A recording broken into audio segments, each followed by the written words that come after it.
Hey everyone, कैसे हैं आप सब। उम्मीद करता हूँ आप सभी बहुत अच्छे होंगे। आप सभी का स्वागत है जारेडा ऑनलाइन क्लासेस में। चलिए, आज हमारे पास है क्लास 5 का राष्ट्रीय उपलब्धि सर्वेक्षण। आपको जैसा कि पता है, आपके टीचर ने बता दिया होगा कि ऐसा एक कंपटीशन होने वाला है हमारा, ठीक है, जिसमें हमें डेली एक एक पेपर मिलेगा और हमें उसे सॉल्व करके भेजना है अपने टीचर को। उम्मीद करते हैं खुद से सॉल्व करेंगे। नहीं आता है तो इस तरीके का वीडियो आपके लिए मैं लेके आऊँगा, जिससे आप अपने उत्तरों को मैच कर सकते हैं। और कैसे ये क्वेश्चन पेपर मैंने आपके लिए हल किया है, सॉल्व किया है, वो भी आप इससे समझ सकते हैं। ठीक है, ये बहुत ही आसान रहने वाला है। आपको थोड़ी सी मेहनत करनी है और आप इस कंपटीशन के लिए तैयार हो जाएंगे। ठीक है, आपको मेहनत खुद से ज़रूर करनी पड़ेगी। प्लीज़ ये ध्यान रखें, ज़्यादा से ज़्यादा आप खुद से ये सॉल्व करने की कोशिश करें। चलिए स्टार्ट करते हैं। ये एक कहानी दे रखी है, एक अध्यांश दे रखा है, उसे हमें देखना है। जादव मुलाई पायंग नाम का एक 16 साल का लड़का था। क्या नाम था बच्चे का? जादव मुलाई पायंग। और वह कितने साल का था? ठीक है, वह 16 साल का था। कितने साल का था? 16 साल का। वह असम में रहता था। कहाँ रहता था वह? असम में रहता था। एक दिन उसने बंजर जमीन पर कई सांपों और जलीय जंतुओं को मृत देखा। ठीक है, मृत मतलब मरा हुआ। ठीक है, क्या देखा उसने? कई सांपों को और जलीय जंतुओं को। जलीय जंतु क्या होते हैं? जो जल में रहते हैं। ठीक है, कहाँ देखा उसने? बंजर जमीन पर। ठीक है, चलिए। बचने के लिए पेड़ों की छाया नहीं थी। धूप और गर्मी के कारण उन सभी की मौत हो गई, क्योंकि बचने के लिए कोई पेड़ की छाया नहीं थी। ठीक है, कैसे हो गई उनकी मौत भाई? गर्मी और धूप और गर्मी के कारण उनकी मौत हो गई थी। किस लिए हो गई थी उनकी मौत? धूप और गर्मी के कारण। उसने बंजर ज़मीन पर पेड़ लगाने का फैसला किया। उसने क्या फैसला किया? बंजर ज़मीन पर पेड़ लगाने का फैसला किया। अपने समर्पण और मेहनत से उसने बंजर ज़मीन को घने खूबसूरत जंगल में परिवर्तित कर दिया। ठीक है, किससे किया? अपने समर्पण और मेहनत से। समर्पण यानी कि किसी जो कार्य है उसके लिए पूरे मन तन मन धन से समर्पित हो जाना, या उसे मेहनत के साथ करना। ठीक है, इस समर्पण का यही अर्थ होता है। ठीक है, बहुत मेहनत से किसी काम को करना। लोग उसे मुलाई जंगल कहते हैं। क्या कहते हैं उसे? मुलाई जंगल कहते हैं। उस बच्चे का नाम क्या था? जादव मुलाई। और उस जंगल का नाम क्या पड़ा? मुलाई जंगल। अब वहाँ कई जंगली जानवर जैसे बंगाल टाइगर, गेंडे, सांप, हाथी और कई अलग प्रकार के पक्षी रहते हैं। उन्हें the forest man of India नाम दिया गया। क्या नाम दिया गया उन्हें? Forest man of India. उन्हें 2015 में पद्मश्री से सम्मानित किया गया। पद्मश्री बच्चों भारत सरकार के तरफ से बहुत ही बड़ा सम्मान होता है। ठीक है, अब तो यहाँ क्वेश्चनों पे आ जाते हैं। बहुत ही आसान से क्वेश्चन है, सबको मैंने ऊपर आंसरों को गोला कर रखा है, जो भी आंसर हमारे थे। जादव मुलाई पायंग का नाम रखा गया था एक जंगल में आदमी का, भारतीय वनमैन का, फॉरेस्ट मैन ऑफ इंडिया। ठीक है, मैन ऑफ फॉरेस्ट, तो इसका आंसर है फॉरेस्ट मैन ऑफ इंडिया। ठीक है, यहाँ the forest man of India भी यहाँ पे लिखा गया है। जादव मुलाई को क्या नाम दिया गया? Forest man of India.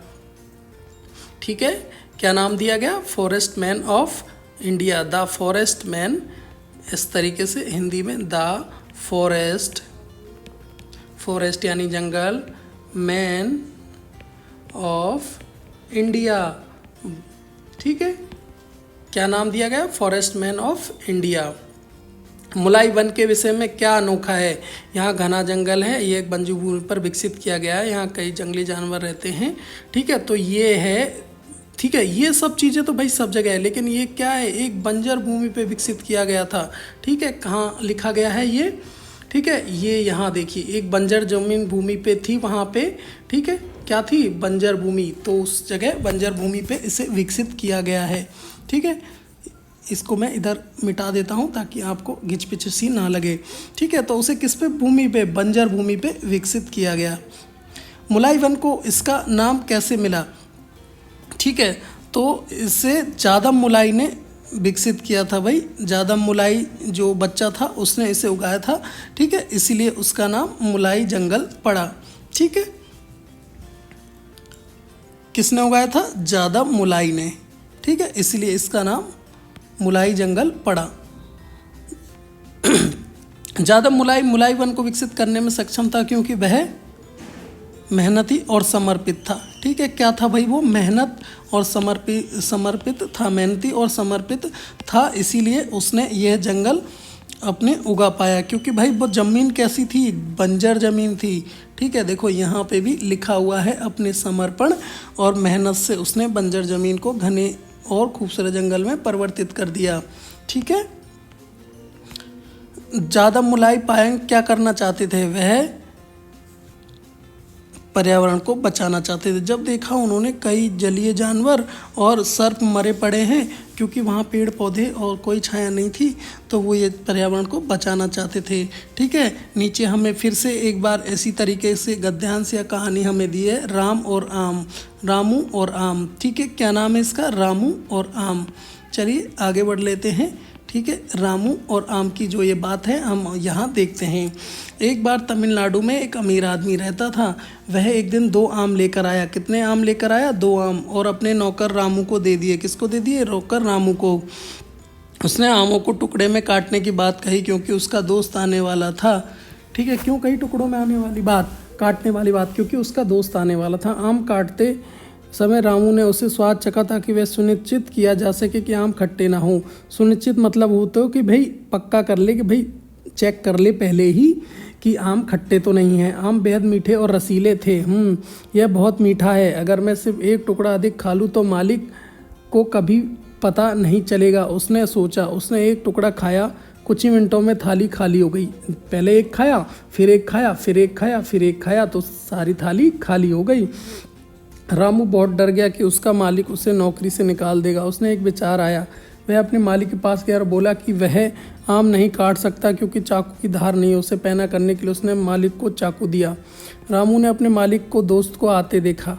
क्या देखा? रामू ने अपने मालिक के दोस्त को आते देखा। वह चुपचाप घर से बाहर चला गया और अपने मालिक के दोस्त से पूछा, तुम्हारे और मेरे मालिक के बीच सब कुछ ठीक तो है? क्योंकि मेरे मालिक चाकू पैना कर रहे हैं और गुस्से में आपका इंतज़ार कर रहे हैं।